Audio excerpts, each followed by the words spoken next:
अरावली को लेकर देश भर में चिंता है और ये चिंता बिल्कुल जायज है, क्योंकि अरावली सिर्फ पहाड़ियों की श्रृंखला नहीं, भारत की हवा, पानी और पर्यावरण संतुलन की रीढ़ है। रेगिस्तान के फैलाव को रोकना हो, ग्राउंड वाटर को रिचार्ज करना हो या करोड़ों लोगों के जीवन को संतुलन देना हो, अरावली हर स्तर पर देश की रक्षा करती है। इसलिए अरावली का संरक्षण सिर्फ पर्यावरण का नहीं, भविष्य का सवाल है।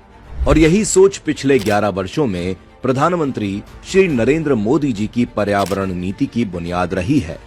2014 के बाद मोदी सरकार ने पर्यावरण संरक्षण को सिर्फ नारों से नहीं, बल्कि सिस्टम और संस्थाओं से मजबूत किया।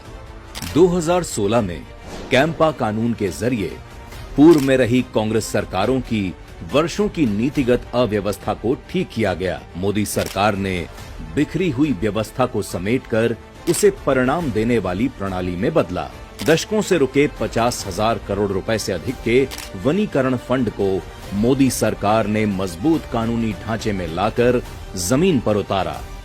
इस फंड का 90% सीधे राज्यों को दिया गया ताकि संरक्षण स्थानीय जरूरतों के अनुसार हो। CAMPA के तहत देश भर में 10 लाख हेक्टेयर से ज्यादा क्षेत्र में वनीकरण और इको रेस्टोरेशन का काम हुआ, जिसमें पेड़ लगाने के साथ साथ नष्ट वन भूमि की बहाली, मिट्टी संरक्षण और जल पुनर्भरण को प्राथमिकता दी गई।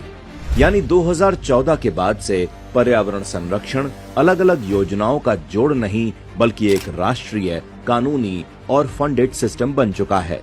इसी सोच को आगे बढ़ाते हुए प्रधानमंत्री मोदी जी ने 2024 में एक पेड़ माँ के नाम अभियान शुरू किया, जो आज पूरे देश में जन आंदोलन बन चुका है।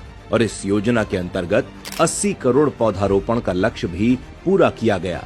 जल शक्ति अभियान, मिशन अमृत सरोवर और नमामि गंगे जैसे कार्यक्रमों के जरिए जल संरक्षण, वनीकरण और इकोलॉजिकल संतुलन एक साथ आगे बढ़ाया जा रहा है। इसी व्यापक पर्यावरण नीति के तहत अरावली को लेकर भी मोदी सरकार ने स्पष्ट और सख्त रुख अपनाया है।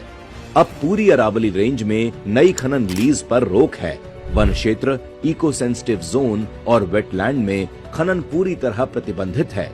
जहां खनन पहले से चल रहा था, वहां भी सुप्रीम कोर्ट के निर्देशों के अनुसार सख्त निगरानी और अतिरिक्त शर्तें लागू की गई हैं। साथ ही ICFRE के जरिए science based sustainable mining management plan तैयार किया जा रहा है, ताकि पर्यावरणीय क्षमता से बाहर कोई गतिविधि ना हो। अब एक बात साफ है कि चाहे अरावली हो, जंगल हो या जल स्रोत, मोदी सरकार के लिए पर्यावरण संरक्षण कोई प्रतिक्रिया नहीं, नीति है। प्रकृति के साथ कोई समझौता नहीं और विकास के साथ कोई ढील नहीं। यही है नए भारत की पर्यावरण नीति।